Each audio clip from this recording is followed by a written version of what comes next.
Hi friends, this is Sarah. Welcome to Crafting and Relaxing.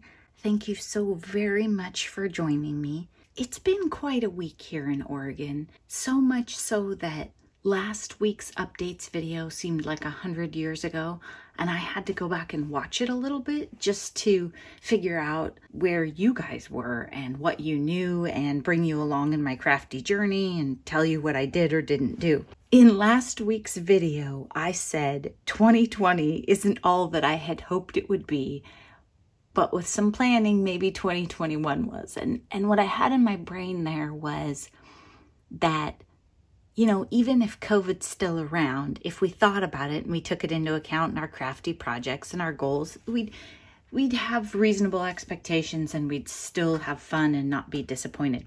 You know that I really try and look on the bright side and bring you some joy and get you to be grateful. And I tell you, I wavered this week because Sunday was the middle of Labor Day weekend. Things were looking pretty good. By Monday, it was a hot mess around here. And Tuesday, our air was orange and it's been gray since then. The wildfires in Oregon, it's not one fire. It's many fires, many areas. There are large fires east of Portland, Eugene, Salem. I think Medford it is where I live is in a valley and it's in the middle, and there are fires in multiple directions. People have been evacuated from different directions. So it's just really unsettling, and I think that it's even harder because those who are displaced and have had to evacuate are stuck waiting, and then those of us who are lucky enough to still be in our homes are waiting. I mean, we're all just waiting to see how it turns out. And I have friends who I check on daily and say, have you been evacuated? Or is your house still standing? Because they are no longer sleeping at their houses, but they do go and check on them.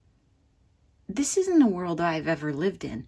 Now, on the bright side, I'm not worried about COVID at all. I mean, if somebody needs to come live with me, well, they'll have to talk to Wilson about it, but we could probably make it work. So it has changed my perspective on the pandemic. And I think 2020 is just wow. It is really wow. If you've never, I think Californians are probably like, yeah, duh, this happens and wildfires are terrible. I haven't been through this before. I've never lived in a world where you can see the ash falling and the air is disgusting, and when the dog goes outside, I have to wipe him off because he's covered with ash when he comes back in. And I have taken Sudafed, Allegra, and ibuprofen all week, and my sinuses are a hot mess. But I still have a house and I get to sleep in it. So I think you just really have to look on the bright side. And if you are a person who prays or however you bring positive energy to the world, Oregon and Washington and California could definitely use some. So send it on over. How about that? And hey, if you hear that there's wildfires in your area, but not close enough for you to evacuate, go ahead and bring in all your patio furniture and rugs on your back deck and your pillows, because if you don't, you're going to regret it, because those bad boys are covered in ash. I have a covered deck and covered structures, and it doesn't matter. It is everywhere, and it is disgusting. Not like Mount St. Helens. If you remember Mount St. Helens, it was like this thick white layer. I hope we don't get to that. This is more like greasy barbecue, black and gray. Yeah, it's a little different. So anyway, I don't want to be a downer. I just want to acknowledge that this is what's going on. And I've had a little trouble crafting this week. You know, some people say they lose their mojo. It's not that. Like, I knew what I wanted to do and I'd come in here, and then it was just that I was so distracted. I'd be like, oh, I have to check on so-and-so, or I wonder if they need this, or, you know, I got to check the fire maps. I got to check the air maps. It's ridiculous. Like, I just can't relax. So I started a 2,000-piece puzzle, which I think the puzzle was a little easier for me because I knew what to do. take the lid off, start getting the pieces out of the box. There was no creativity. There was no real brain work. And I had a movie going. It just, you kind of get in the zone. We talked about that earlier in the year. We've been brainstorming about movies and whatever you do. If you are a video game person and you will sit down and play Dr. Mario for 8 hours, if you don't know that game, that's an age thing. It's fine. Or Tetris, oh my gosh, then do it, because then you're not worrying and you're not filling your day with anxiety. And that's really the thing, is all this anxiety is building up, and that doesn't help put out the fire. Go help the Red Cross. That's probably going to help more than worrying about it. So that's where we are. So far, all of my loved ones are safe. My family is still in their homes. My friends are not. They're, it's kind of depends on which fire and the area you're in. And we have lost towns, small towns. And one thing that really, really concerns me, and I know that this isn't good for anyone, but some of these towns that burned up, they weren't posh areas. They weren't areas where people have a lot of money. They might not even be areas where people had insurance. I mean, and it's just really sad, right? One of my friends texted me a picture, and it was my old next door neighbor they had sold their house and downsized to a more rural area for retirement. When I saw my old neighbor standing in the rubble of his home, I mean, it was flat. It was flat. It barely looked like fire. It looked more like he was standing on some trash. There was no partially standing wall. There was nada. It's kind of hard to say, yay, I can't wait to craft and focus on that. It's hard. But I think you have to find something that can bring you joy and get your frame of mind situated. So if it's video games, or maybe you want to clean your house top to bottom, that seemed kind of futile to me. I was like, there's ash falling outside. I don't think I'm going to worry about cleaning. But whatever it is, my neighbor, the air was orange, and my neighbor went out and mowed his lawn one day. And I was like, what is going on? And then my husband did it. I don't know. They did it on completely different days. I think my husband just got super stir crazy and couldn't help it. Today, I got back into the craft room. During the week, I just couldn't do it. I couldn't do that. 20 minutes, come in and play. But today, for a little bit, I got it under control. And so I want to update you on progress that I made, things I'm thinking about, and how I'm trying to find joy and kind of stay centered. Oh, I'm way off schedule too, staying up too late, sleeping in. So I got up late and I was sitting around trying to figure out Facebook, puttering. I've discovered Facebook Marketplace, which I don't know if that's a good habit. But there was a garage sale, which was an estate sale that had to be moved inside because our air quality is so bad, had a ton of paper and crafts. And it started yesterday, and then it was going today. And I couldn't go today because I had a family thing to do. But Noni went, and it was a great haul. I mean, it wasn't like the amazing garage sale videos that are on my channel. It wasn't crazy, but it was good. She got over a dozen bottles of Stickles, and then a whole bunch of alcohol inks, or maybe I have it backwards, but tons and tons of alcohol inks, Stickles. This container had charms in it, $3 for all these charms, and she took all the ones that she wanted out of it. So I went through and said, wait a minute, did you get enough gingerbread? So there were way more in here too. And she doesn't really use charms. She's not making journals. But these gingerbread, they're flat. You could glue them on. And she loves making super cute gingerbread house cards and stuff. So, I mean, you have to have these. So that was something new that came in. Quite frankly, I would have paid $3 for these. I mean, look at this. This is just cute. There's more stars down there. There's some really neat leaves too. So I thought that was super fun. That was a surprise that she got for me because I couldn't get there in time. So I told her about it, but then I didn't get to go. Last week, before things started, I guess it's this week, it seems like 100 years since last weekend, I did coffee dyeing. First time ever, and I tried it. I drink a kind of fancy tea. Mighty Leaf teas, I really like them. There's organic African nectar, which makes a little bit of an orangey hue on the paper. It's a fruity one. It doesn't smell at all. These are coffee. These two are my tea. From one tea bag, I can make a whole pot of tea. It's a very strong tea bag. It makes my paper dark because it does a really good job. It's a very strong tea, not watery, and it has a really rich color. Then I used coffee, but I'm going to be honest with you. I should have just made another pot of coffee and used the entire coffee. But what I tried to do was like reuse the grounds, and I think my coffee wasn't dark enough. Some parts of it were a little stronger and darker, but then other parts maybe a little pale. I like it. I mean, I'm going to use it 100%, but I did expect it to be a little darker. Here's just a piece of regular white paper. These are the tea papers, and here's the coffee. The tea is a really warm, more like the copper tones and orangey stuff that you would have in your fall papers.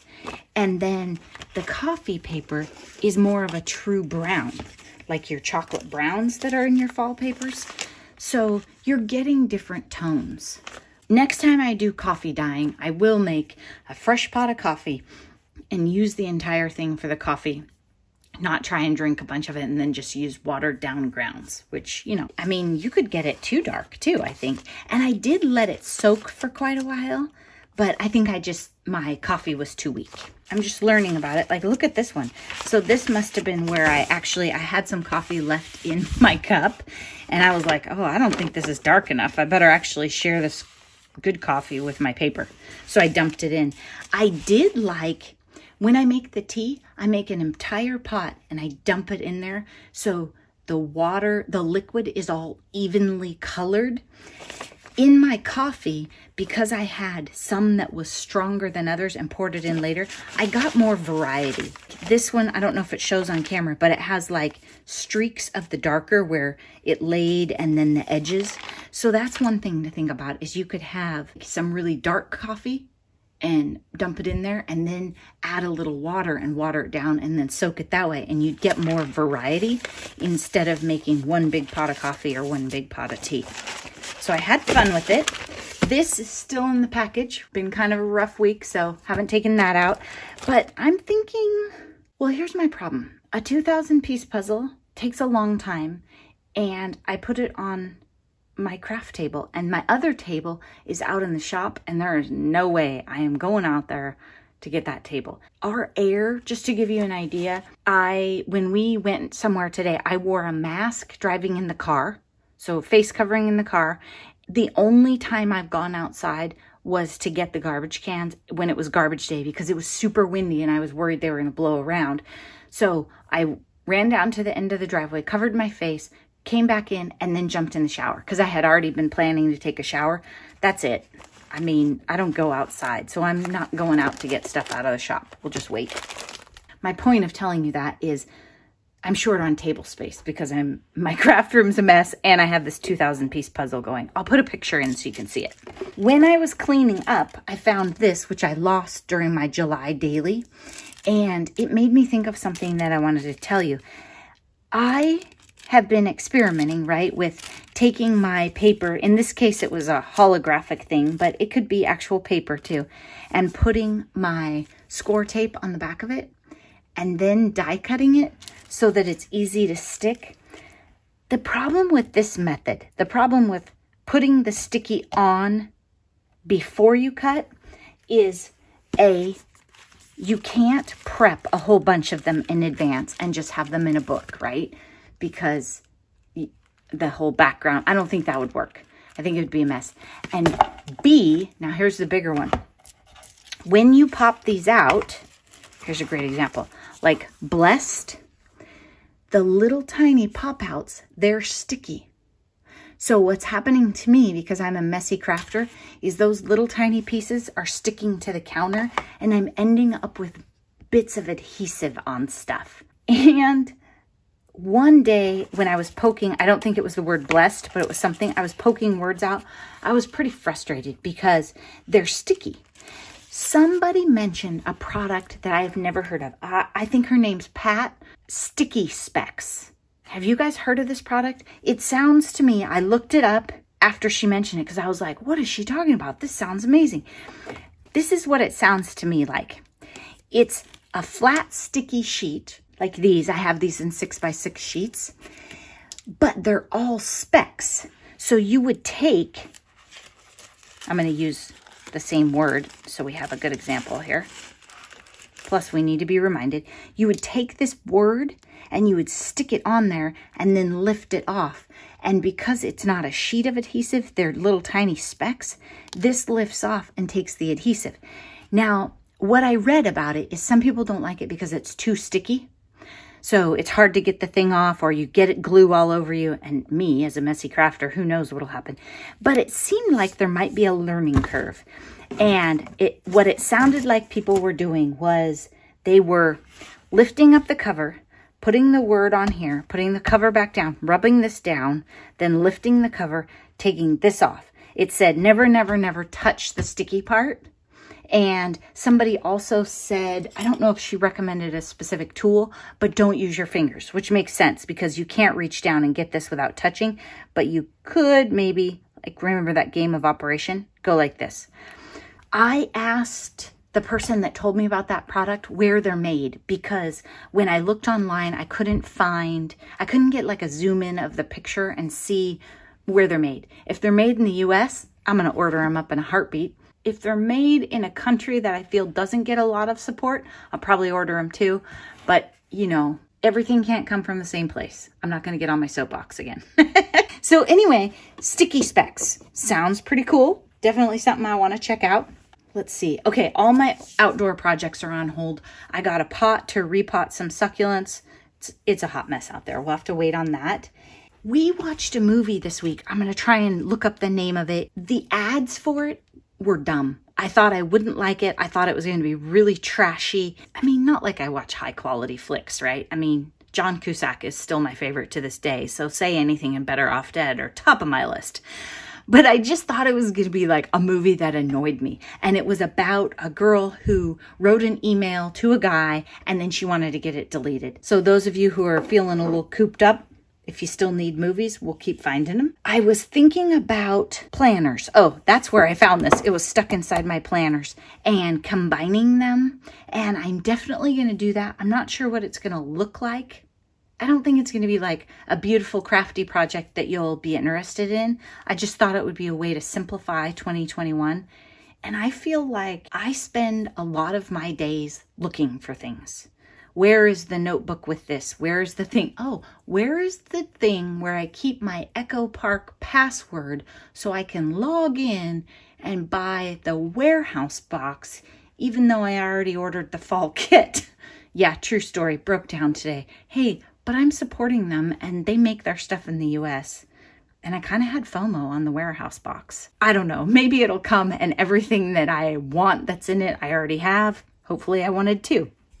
But anyway, keeping addresses and all of that stuff more centralized, I think I will like that. I know I could keep it all on my phone, but I'm just not that cool. Oh, and speaking of always looking for things, right? I spent a bunch of time looking for this when I was doing July Daily and then gave up. And I still have no idea where my wood ruler is. I don't know. I don't know if it fell in a crack. You know, my room it looks beautiful in the pictures, but it is like there's no caulk behind the counters and stuff. So maybe it fell down there. I don't know where it is. I thought I looked. Oh, here's something I was going to tell you about. And it's kind of crazy and ironic. I don't know if I mentioned it, but last weekend I was feeling like top of the world, right? Like I'm going to get everything done for my goals in like Labor Day weekend. And then when my fall kit comes from Echo Park, I'm trying to look around to see if I have anything else for you guys to see that. I think you saw this. My other stuff that I've been working on is for Smash That Small Paper Pad. So you don't get to see that yet. So I thought, okay, I'm going to get all my goals done, right? I'm going to be like rock star, king of the world kind of thing. Well, that didn't quite pan out. But during that, what I was thinking was in September, I would kind of like to make a 12 by 12 layout of 2020. And I didn't want it to be all negative, but what I thought was, and I think anybody could do this, any one of you listening could make like a mini album or a scrapbook page or junk journal about 2020. And I made a list of, there we go. Things I learned about this year. A face covering versus a mask. Social distancing versus physical distancing. Because remember, at first it came out and it was all social distancing, social distancing. Now that's not as politically correct, and you're supposed to physical distance, but not socially distance, because then you'll end up with like mental health problems. Hand washing. I learned the proper ways to hand wash, right? I watched a video where if you don't do it like this, then the paint's still on your hands. Oh, I learned how to look up cases by county all the time. I mean, these were like 2020 things that I learned. And then I thought I could have a page of, or not a page, but like a journal card or a section on the page that said projects of 2020, because we're all doing things around the house. And somewhere on a Post-it, I think I have this. You see what I mean about me and the Post-its and the looking for stuff? If I just had one book, I think it might have to be kind of heavy, but one book. Projects. So we did the fence. Well, actually, Noni and I, we really didn't do anything. Our husbands did the fence, but then we ended up with a strip that needed some bark dust. So we did that on our side, and we got bark dust in the backyard, and we ordered a couch, which I don't think is ever coming, which is really bad because we sold the other one on Craigslist like a month ago. So we make jokes about it. Like, do you want to sit on the new couch with me? Oh, the bathroom. If you follow me on Instagram, the bathroom was a really big deal. And it was a little bit of project creep. It was just to resolve what I was sure was a leak. And then it turned it into this like bathroom that's fancier than my whole house, but it's great. Let's see. I finally got the rug for the bus stop. And, oh, Mr. Crafting and Relaxing. Remember, he built all those shelves. I mean, so that would be like another cool section of COVID projects could be the title. And it could be new crafts you learned. It could be anything. Well, then this whole wildfire. Oh, and I remember thinking last weekend, well, it seems a little bit early to make a scrapbook page about 2020 because, you know, maybe it's going to turn around and then I'm going to have some really optimistic things to write, or, you know, we just don't really know how it's going to end up yet. Well, good Lord, I've learned a ton about vocabulary for fires and air quality and all of that, and level 1, level 2, level 3, and what means that my friends are on the run, all this stuff. So anyway, I still think I will make a 2020 page. Just don't think it's going to be this month. Kind of got to see how this pans out. And I think that this is all teaching me to be grateful and to count my blessings more so than ever, because never before in my life, I don't think I ever woke up in the morning and thought, I'm so grateful for fresh air. And let me tell you, the next time I wake up and there is fresh air, I will be super excited. Today, for my family thing, we left our town, and I thought that where we were going would have fresh air, but it wasn't far enough. I think there's probably some somewhere. I just don't know where it is right now. I think that's just how we have to look at it, is I'm grateful to have a house. I'm grateful for fresh air. These are things I don't usually think of. I think a lot about mobility and my health. I honestly will tell you, I have taken air for granted. And part of it is I have chosen to stay here in Oregon because I love trees and fresh air and nature. It's never really been a worry. I've never lived in a big city. For the rest of this weekend, I think I'm pretty much done with Smash That Small Paper Pad. I think I'm going to set that aside and clean up. Oh my gosh, do you guys want to see this? There we go. I hope the lighting in this video is okay. I have two, see that ot lamp in the middle? I have two of those, but I took one in the other room to do my puzzle. This is what my room looks like right now. See, I took the other table to do my puzzle too. It's a little rough in here. So I think I probably have to clean this up. And so you see why I can't start the gratitude journals. Where would I? The only thing I could think of is there's that pull out on that die cutting station. That's not going to be big enough because I want to make at least two. I want to lay out the papers and have fun and mix and match them. Thanks so much for watching. I hope that you're taking time for crafting and relaxing and really finding some joy in your weekend. And I hope that you are safe and have fresh air. Bye-bye.